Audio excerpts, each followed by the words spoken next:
to turn on YouTube lights.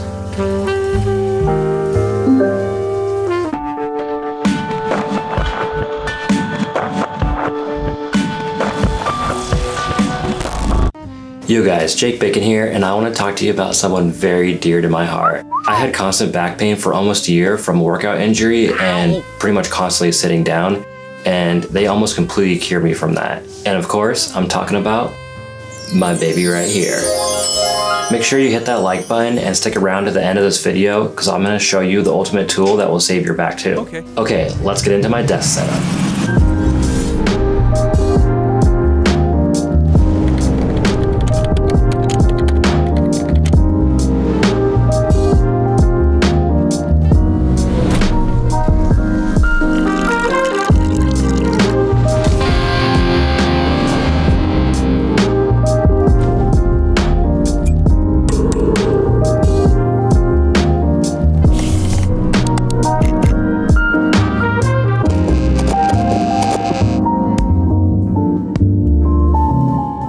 Okay guys, let's first talk about sound because I think that good quality sound is just as important as good quality video, and I might even go as far to say that it's more important because if you have crappy sound, people are not going to watch your videos. Okay, so first off, controlling all my sound is this guy right here. This is my audio interface, and I have my studio monitors plugged into this as well as my headphones. This is the Behringer UMC 204 HD, and I think this thing is only about like $120 at this point, but it works great. It has high quality mic preamps, and I mean, I haven't noticed any reason to upgrade so far. And right here, these babies are my pride and joy. So these are my Yamaha HS8 studio monitors, and I use these puppies for everything. I mean, I use these for video editing, sound design, audio mixing, and then also just listening to music as well. They're 8-inch monitors, so they get very good bass response. And I mean, they're not too expensive. I think they sound great, so highly recommend these. And then also for monitoring audio, I use these guys, these headphones right here. These are the Quincy Jones AKG Q701. So I've had these for years, and these things just sound absolutely amazing. They're open back headphones, so if you have an environment where you don't want anybody else to hear you, they might not be the best, but that open back design gives you great soundstage. And they're better for mixing, I would say. The bass response isn't quite as low as something that would be closed back, but I've loved these things for years and haven't had any reason to upgrade so far. Then also on these headphones when I'm gaming is I have the wireless Antlion mic. I've tried lots of different gaming microphones and gaming headsets. Pretty much nothing I've had has compared in sound quality to these high quality headphones. And the mic quality hasn't really been that great either, but one of the main things I really wanted was a wireless mic. I hate having the extra cord on there. So I just went ahead and tried to use this Antlion one, and it's giving me no issues at all. And the battery lasts about a few days to a week, I think, even when heavily gaming. So I definitely take a look at getting a setup like this rather than a gaming headset, but that's just my personal opinion.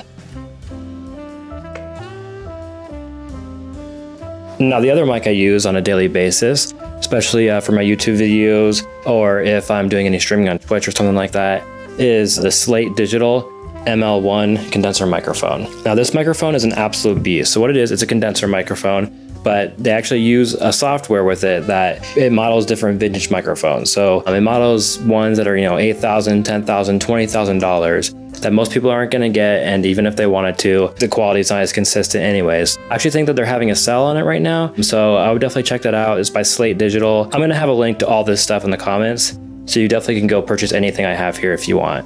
So of course on this condenser microphone I have a pop filter. I just got this one on Amazon. It's pretty cheap. I wanted it because it's pretty slim profile and everything, so definitely when you're on stream or on video it doesn't cover your face as much. I don't think it's the greatest pop filter in the world, but it definitely does its job, and it was pretty cheap, so it works great. Now my mic is just sitting on this Rode mic arm. I picked this thing up used, but absolutely love it. I think it looks decently good. It has a lot of maneuverability. It gets pretty high if you need it to. It's pretty long. It's just a lot higher quality than some of the cheaper ones on Amazon I've seen. You guys might not want to spend this much on a microphone arm for your desk, but I think the quality difference is definitely there, and I'd highly recommend it. So continuing with audio, for anyone who also likes to make music like I do, I've been playing guitar since I was 14 years old. I used to be in a touring band, years ago. I'm mostly a guitar player, but I've been dabbling in a lot of stuff with this machine, the Machine MK3. It's just a drum machine, but it has a lot of high quality sounds in there, especially if you like making beats or like making any music for your YouTube channel or anything like that. highly recommended. And then that brings us over to my guitars. So this is one of my favorite guitars. This is my Gibson Custom Les Paul. My dad actually got this for me in Memphis at the Gibson Custom Shop. So it came brand new to me right off assembly line. And the only problem is when I was in my band a long time ago, I left it at one of my bandmates' houses, and his grandma smoked a lot in their house. It actually yelled a lot. It used to be bright white with gold hardware. Looked beautiful. Still does, I think. And this is surprisingly my favorite one to play, I would say. This is my Gibson Sg Standard. Had this for a long time, been on many shows with me. Has a lot of, wear and tear, but I absolutely love it.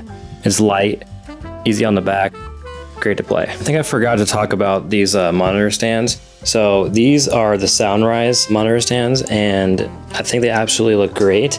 And one of the reasons I really wanted them, I wanted to get my monitors off the desk to reduce vibrations.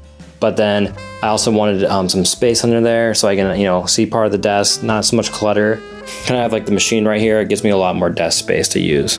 Okay, moving on to my peripherals. This right here is my wireless mechanical keyboard. This is the Logitech G915, and this thing is amazing. It's pretty much all aluminum construction. It's mechanical and it has like a low profile, so skinny keys, which I absolutely love.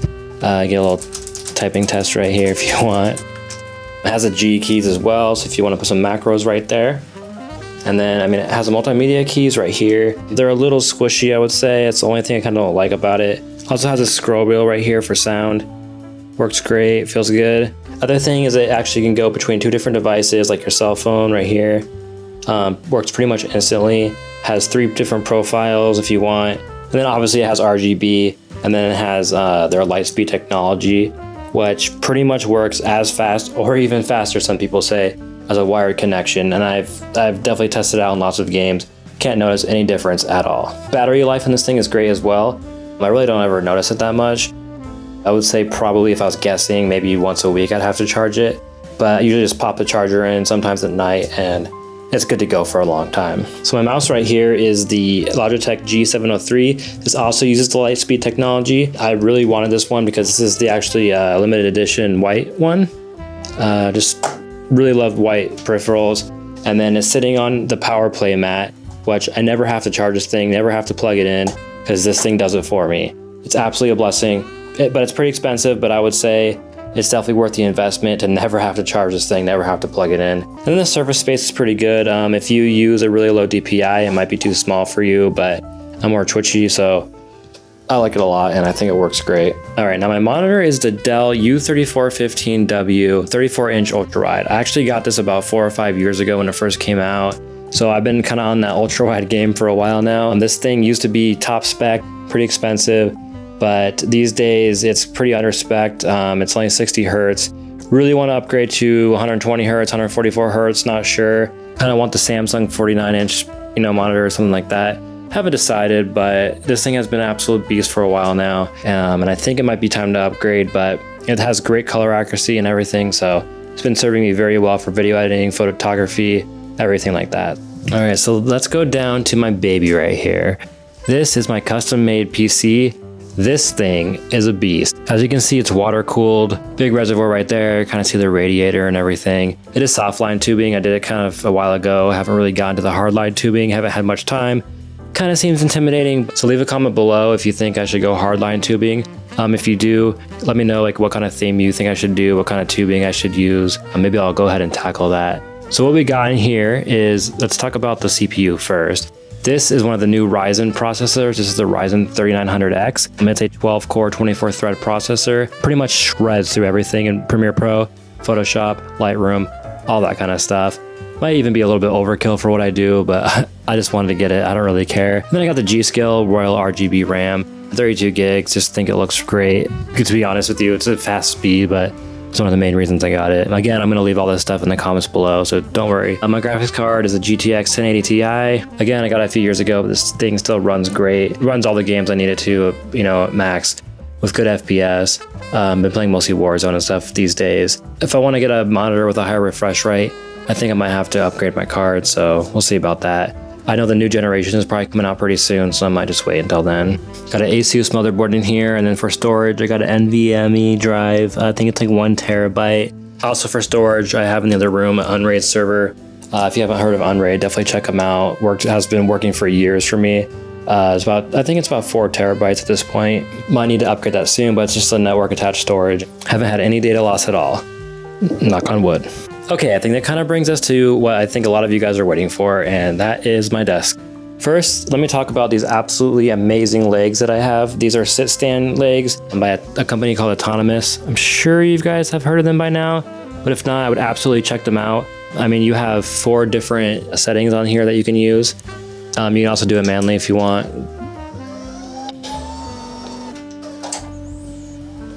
I usually use number 1 for just my sit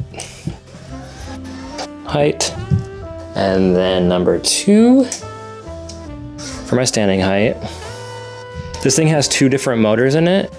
They can hold about 300 pounds or so, I think. As you can see from my intro, when I was laying on this, it held my weight and plus everything else that I have in here absolutely fine. So I would not worry about it. And then this thing also, compared to other different models that can hold this much weight, is considerably cheaper, works just as good. And I would definitely highly recommend it if you want a sit-stand desk. Definitely check them out. And then if you go to their website, you can see that their legs usually come with a desktop too, but you can buy them separately and build your own. I really wanted a wood top, so I actually got this one. It's a countertop from Ikea, kitchen countertop.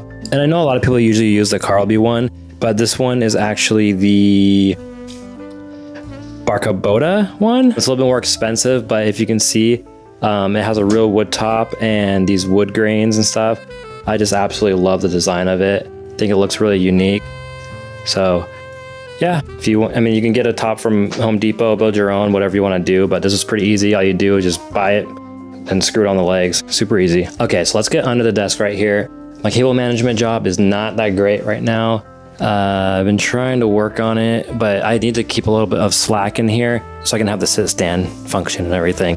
And then right here, you can see my wire tray. I got this from Autonomous as well. Works great. You really just stuff everything up in there. Keep it out of sight. Like I said before in the beginning, this desk has pretty much saved my life. I was having constant back pain for almost over a year until I got this thing, constantly sitting down, just like a lot of us creatives do. Anyone, you know, gaming, doing video editing, working on pictures, anything like that, when you're at your desk all day, it's really good for you to get up, get some exercise, stand up. And this thing has really gotten me to do that. Okay, so while my desk has helped my back pain tremendously, I really owe a lot of the fix to these guys right here.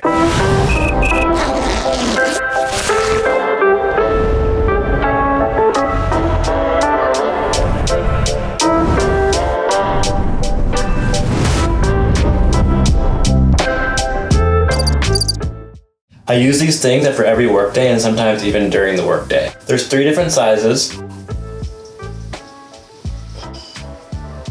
And I've used a lot of different back rollers, and while I don't know the exact size between these things, they have a little groove for your spine to sit in, which a lot of ones don't. They're also smaller, so they only put pressure where they need to put pressure at. And like I said, there's 3 different sizes. This is the smallest one, and this one really gets in there. Oh yeah, oh yeah, that feels good. All right, you guys gotta get out of here. If you liked the video, go ahead and like it. Please subscribe if you haven't already, and always remember, in bacon we trust. Peace.